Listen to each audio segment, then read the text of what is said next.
I want to go back to freedom just for a little bit, just for another moment, because some of this came from, or I guess, Orlando Patterson's writing on some level of freedom. That's right. And he speaks of three different elements. Is it three different? I think it was elements of freedom.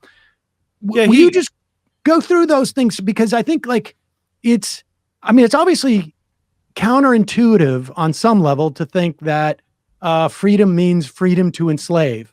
But it's also, that construction is really fascinating to me, because we hear that in the context of tolerance and intolerance, almost like the inverse. Like, you guys say that you're so tolerant, yet you're intolerant of our intolerance. And right. and we see that it's almost like the inverse of that dynamic. But will you go through those concepts of freedom and explain sort of and these are ones that are broadly in the Western, I guess, psyche, if you will. That's right. Yeah. So Orlando Patterson wrote two enormous books on the idea of freedom in the West, going all the way back to ancient societies. And his basic model, if we're going to distill, 1,500 pages of dense prose, is that's what we're here for. That's right. That's why they pay me the big bucks. Is to he says that freedom is a chord, like a musical chord, and that it consists of three primary notes. And the first note is kind of the type of freedom that we all cherish, the Bill of Rights kind of freedom, the one that we have the freedom to dissent, the freedom of speech, the freedom that people cannot impinge upon our civil liberties, basically. Okay, so I think most Americans, more or less, kind of agree on that one. The second one is one we as Americans don't take as seriously, but we should, and that is the freedom to engage in a political community, the freedom to vote, the freedom to have the capacity to build a political community, to have voice in that community, essentially civic rights. And then the third one is the problematic one, the dark note in the chord, the sort of sinister sounding part of this, and that is the freedom to dominate. He uses the word sovereign freedom here. That is the sovereignty you have over a people, a land, a place. But it's really the freedom to dominate, the freedom to control. And apropos your earlier remark, philosophically, my freedom ends right before I punch you in the nose, right? Like, I can't do that. But in reality, that's really kind of the realm of the political philosopher. The reality is there's a long history of that idea of freedom not stopping with violence, with coercion, with control.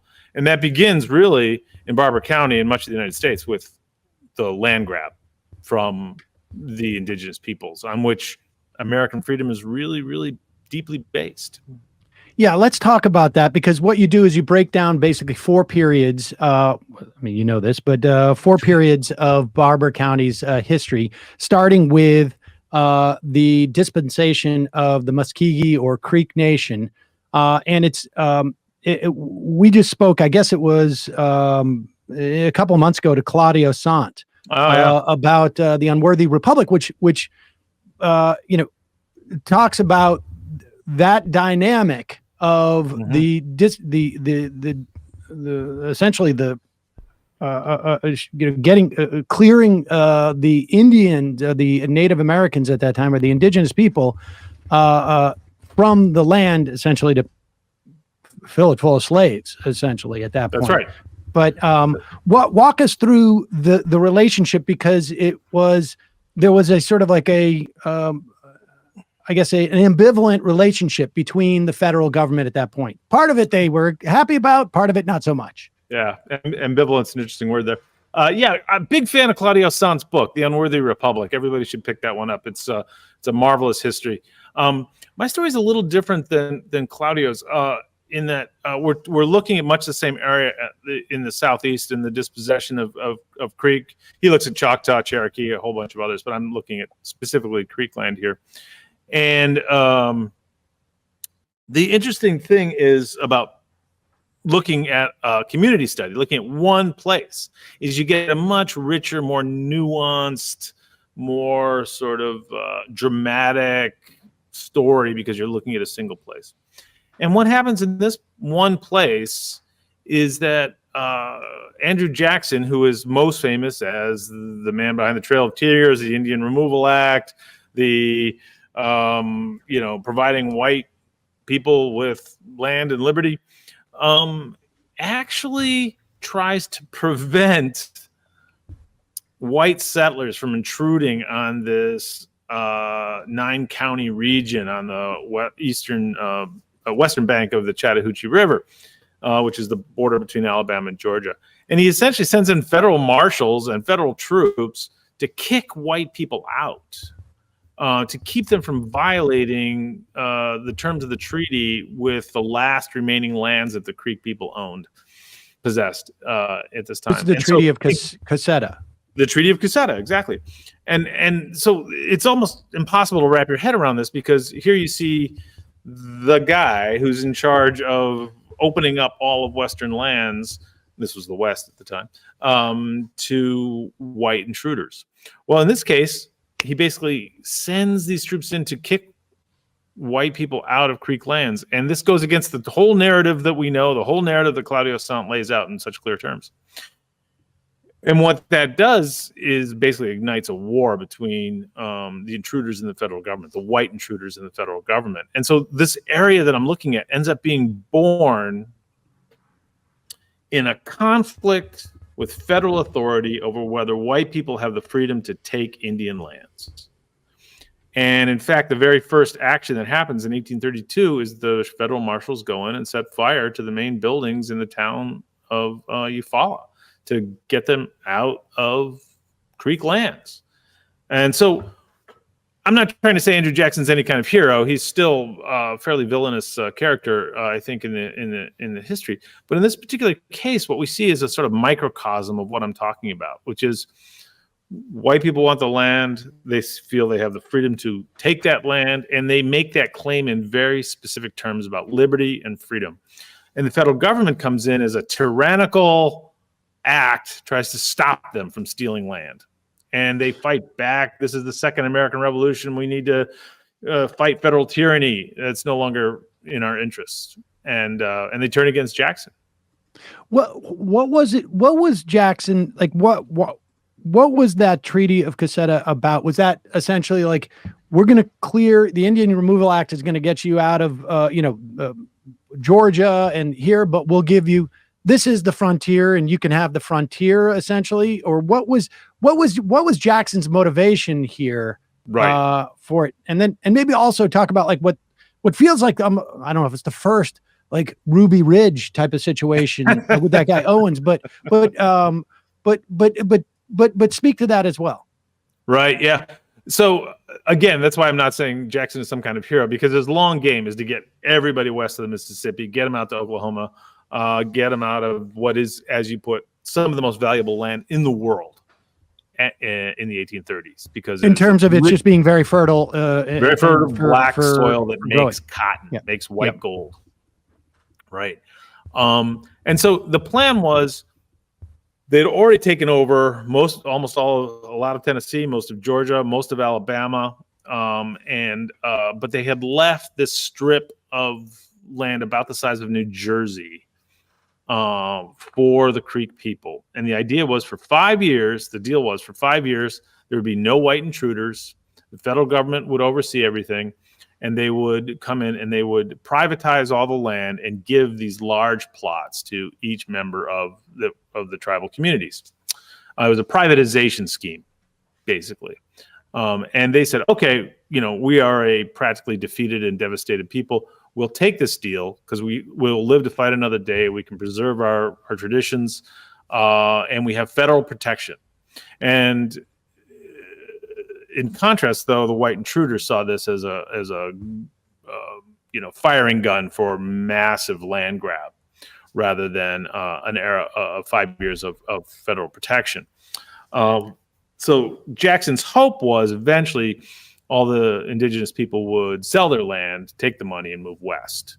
But the deal was they would be protected. And the federal government tried, at least at first, to really protect their deal with the Creek people until things went bad. And one of the ways it went bad is this rascal Hardeman Owens you mentioned. He's kind of a nasty, unsavory character, one of the main intruders into Creek lands, and he's a grave robber and violent, terrible human being. And when the federal marshals went to round him up, after a series of skirmishes, he goes into, the federal marshals go into his cabin. The Indians warn him, be careful, it's rigged with dynamite. And he runs out just in time for the thing to explode. And the federal marshals pursue this guy, Hardeman Owens, across the landscape. And eventually, Hardeman Owens draws on federal troops, and a federal troop shoots him in the head before he's able to kill his commanding officer. And what this does, though, is creates a martyr. And again, this is the richness of local history. So now you have this martyr in which who has lost his life at the hands of federal tyranny.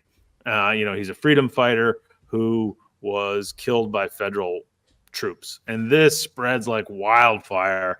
And the governor gets involved, and the Secretary of War gets involved, and Jackson gets involved, and everybody gets involved. And finally, Jackson sends out, of all people, Francis Scott Key, the author of the Star-Spangled Banner, to try and solve this crisis. And before we get into sort of the next phase, which is sort of post-Reconstruction, I guess, what was the trajectory? I mean, did 5 years later the Creek peoples, most of the people who owned that land, sell it off? How successful was that treaty, I guess? It was horrible. And tell us. Right. So this sets the pattern for the rest of the book, where the federal government comes in just enough to support minority rights. In this case, not even minority. Oppressed people's rights, let's say, comes in just enough to rile up the dominant population, the white people, gets their blood boiling, gets their calls for freedom boiling, and they fight back. So they don't quite come in strong enough and powerful enough to solve the problem, but they come in enough just to kind of increase the demands for white freedom. And in this case, it's so sad. There's all these pleas by the Native Americans to Jackson and his Secretary of War, Cass, to please come in and help us. So you have the Indians asking for federal intervention as well. And much like we just, we see today in policing, please come in and support us, because if we fight back, if we, the Native Americans, fight back, we'll get slaughtered. Right? Then we become the bloodthirsty, violent people we've been accused of being. Finally, it just gets too much. They can't hold back anymore. The federal government's too clay-footed to actually do what it's promised to do. And the Creek people begin to fight back. And once they do, then you have a huge war between, it's called the Second Creek War, and it's between the intruders and the Creeks. And then the federal government at that point has to come in, and they absolutely viciously crush the Creek uprising. And they're stripped of their land, and they have to basically march with almost nothing all the way to Oklahoma.